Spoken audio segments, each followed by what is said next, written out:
بسم اللہ الرحمن الرحیم۔ رات کا سناٹا ہوا تھا۔ مدینہ کی گلیاں سکون اور خاموشی میں ڈوبی ہوئی تھیں، لیکن آسمان پر ایک عجیب سا نور بہہ رہا تھا، ایسا نور جو عام راتوں میں نظر نہیں آتا۔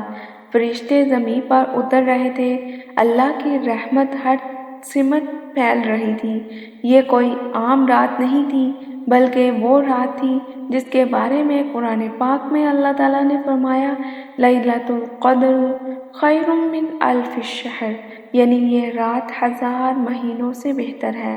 دوستو، آج ہم بات کریں گے اس عظیم رات کے بارے میں جسے شب قدر کہا جاتا ہے۔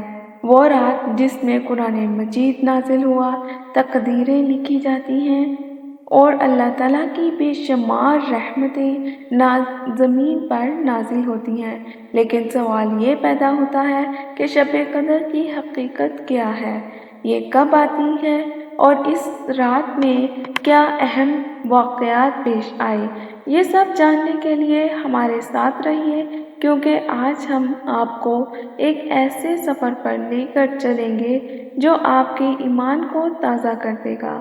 یہ رات عام راتوں جیسی نہیں، بلکہ وہ رات ہے جس میں اللہ تعالیٰ نے اپنے سب سے بڑا انعام یعنی قرآن مجید کو نازل فرمایا۔ تاریخ کے اوراق پلٹیں تو معلوم ہوتا ہے کہ یہ وہی رات ہے جب حضرت جبرائیل علیہ السلام غار حرا میں ہمارے پیارے نبی اکرم صلی اللہ علیہ وسلم کے پاس آئے اور اللہ تعالیٰ کا پہلا پیغام پہنچایا۔ اقرأ بسم ربک الذی خلق، پڑھو اپنے رب کے نام سے جس نے پیدا کیا۔ یہ پہلا مرحلہ تھا، وحی کا نزول ہوا اور یوں انسانیت کی ہدایت کا دروازہ کھل گیا۔ شب قدر کون سی رات ہے؟ کیا یہ مخصوص تاریخ کو آتی ہے یا ہر سال بدلتی رہتی ہے؟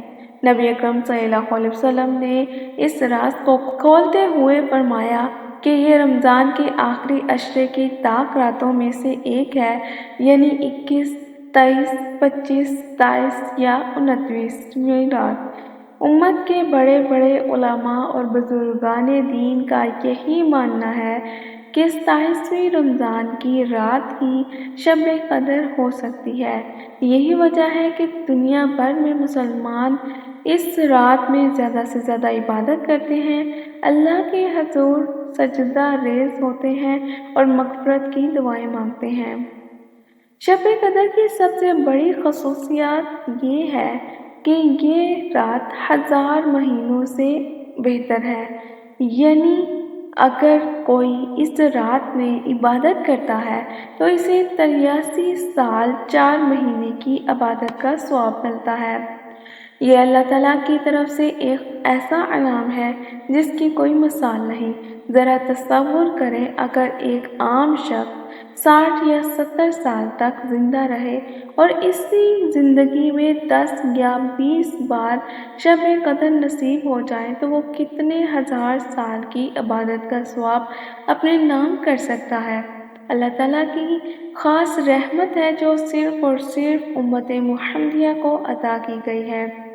نبی اکرم صلی اللہ علیہ وسلم نے فرمایا، جو شخص ایمان اور اخلاص کے ساتھ شب قدر میں عبادت کرے اور اس کے تمام پچھلے گناہ معاف کر دیے جاتے ہیں۔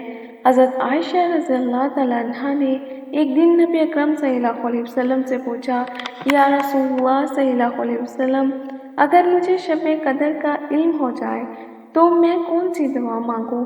تو آپ صلی اللہ علیہ وسلم نے فرمایا، اللہم انک عفو تحب العفو فاعف عنی، اے اللہ تو معاف کرنے والا ہے، معافی کو پسند کرتا ہے، بس مجھے معاف فرما دے۔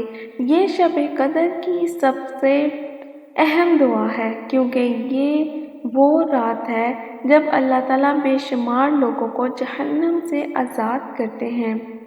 شب قدر کی اس ایک اور خاص بات یہ ہے کہ یہ رات زمین پر اللہ تعالیٰ کو رحمتوں اور برکتوں کی نزول کی رات ہے۔ اللہ تعالیٰ فرماتے ہیں، اس رات فرشتے اور حضرت جبرائیل ہر حکم لے کر اترتے ہیں۔ فرشتے آسمان میں سے زمین پر نازل ہوتے ہیں اللہ کے حکم کو لے کر رحمتیں بانٹنے کے لیے اور مومنوں کے لیے دعائیں کرنے کے لیے۔ حضرت جبرائیل علیہ السلام جو صرف خاص موقع پر زمین پر آتے تھے، وہ بھی شب قدر میں زمین پر تشریف لاتے ہیں۔ یہی وجہ ہے کہ نیک لوگ، بزرگان دین، اولیاء اور اس رات میں خاص طور پر اللہ کے حضور جھک جاتے تھے، روتے تھے، اپنے گناہوں کی معافی مانگتے تھے اور اللہ کی رحمت کی طلب کرتے تھے، گڑ گڑاتے تھے، کیونکہ یہ رات زندگی بدل دینے والی رات ہے۔ لیکن افسوس کی بات ہے کہ آج کے دور میں بہت سے لوگ اس عظیم رات کو غفلت میں گزار دیتے ہیں۔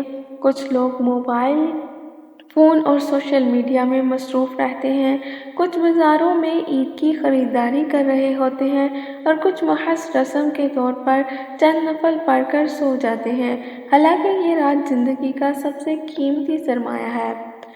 سامعین، ہم نے جانا کہ شب قدر وہ عظیم رات ہے جس میں اللہ تعالیٰ اپنی رحمتوں کے دروازے کھول دیتا ہے، فرشتے زمین پر نازل ہوتے ہیں اور یہ رات 1000 مہینوں سے افضل ہے۔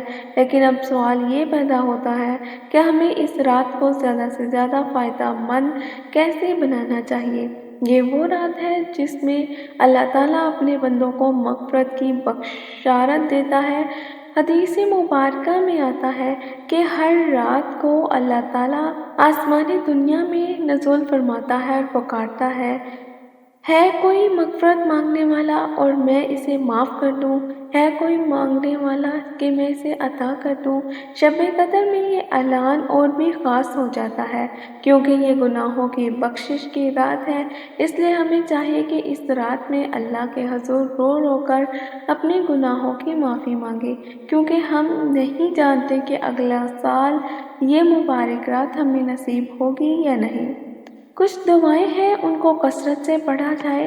اللہم انک عفو تحب العفو فاعف عنی، استغفر اللہ العظیم الذی لا الہ الا هو الحی القیوم واتوب الیہ۔ ربنا ظلمنا انفسنا وان لم تغفر لنا وترحمنا لنکونن من الخاسرین۔ یہ رات نوافل، قیام اور عبادت کی رات ہے۔ نبی اکرم صلی اللہ علیہ وسلم رمضان کے آخری عشرہ میں رات بھر عبادت کرتے، اپنے گھر والوں کو بھی جگاتے، اپنی عبادت میں مکمل طور پر مشغول ہو جاتے۔ علماء کرام فرماتے ہیں کہ اس رات میں کم از کم 8 رکعت تہجد اور 2 رکعت صلات ضرور ادا کرنا چاہیے۔ اگر ممکن ہو تو سورۃ بقرہ یا سورۃ دخان کی تلاوت کرنی چاہیے، کیونکہ یہ صورتیں اس رات میں پڑھنے کی بڑی فضیلت رکھتی ہیں۔ شب قدر قرآن کی رات ہے کیونکہ اسی رات میں قرآن پاک نازل ہوا، اس لیے ہمیں چاہیے کہ اس رات میں زیادہ سے زیادہ قرآن پاک پڑھا جائے۔ سورہ قدر، سورہ یاسین، رحمان، ملک خاص طور پر پڑھیں۔ درود شریف کثرت سے پڑھیں۔ درود شریف پڑھنے سے اللہ بندے کی مغفرت کے دروازے کھول دیتا ہے۔ مختصر پڑھ سکتے ہیں اور آپ لمبا بھی درود شریف پڑھ سکتے ہیں، جیسے کہ اللہم صلی علی محمد وعلی آل محمد کما صلیت علی ابراہیم وعلی آل ابراہیم انک حمید مجید۔ آپ صرف اتنا بھی پڑھ سکتے ہیں۔ شب قدر میں خصوصی دعا مانگے، اے اللہ ہمیں ہدایت دے اور سیدھے راستے پر چلا۔ اے اللہ ہمارے والدین کو مغفرت فرما اور ان پر رحمت نازل کر۔ اے اللہ پوری امت کو اتحاد اور کامیابی عطا کر۔ اے اللہ ہمیں دنیا اور آخرت میں کامیابی عطا کر۔ اے اللہ ہماری تقدیر میں بھلائی لکھ دے اور ہمیں شر سے محفوظ رکھ۔ صدقہ اور خیرات لازمی کریں۔ نبی اکرم صلی اللہ علیہ وسلم نے فرمایا، صدقہ مصیبتوں کو ٹالتا ہے اور اللہ کے عذاب سے بچاتا ہے۔ لہٰذا اس رات میں ہمیں چاہیے کہ ہم غریبوں، مسکینوں اور یتیموں کی مدد کریں، کیونکہ کسی کا قرض اتاریں، کسی کی ضرورت پوری کریں یا کسی بھوکے کو کھانا کھلائیں۔ یہ تمام اعمال شب قدر میں بے حد فضیلت رکھتے ہیں۔ شب قدر صرف ایک رات نہیں ہے بلکہ زندگی بدل دینے والے کا موقع ہے۔ یہ ایک رات ہے جب قسمت کے فیصلے ہوتے ہیں، گناہ معاف ہوتے ہیں، اللہ تعالیٰ اپنے خاص بندوں کو اپنے قریب کر لیتے ہیں، لیکن یہ موقع کسی کو نہیں ملتے۔ بہت سے لوگ سستی، غفلت اور یا دنیاوی مصروفیات میں اس رات کو ضائع کر دیتے ہیں۔ ہمیں چاہیے کہ اس میں شامل ہوں، اپنے آپ کا وقت دعاؤں کے ساتھ اللہ تعالیٰ کے ساتھ گزاریں تاکہ ہم بھی اس خیر میں حصہ لے سکیں۔ اللہ تعالیٰ ہمیں اپنی عبادت کرنے کی توفیق عطا کرے۔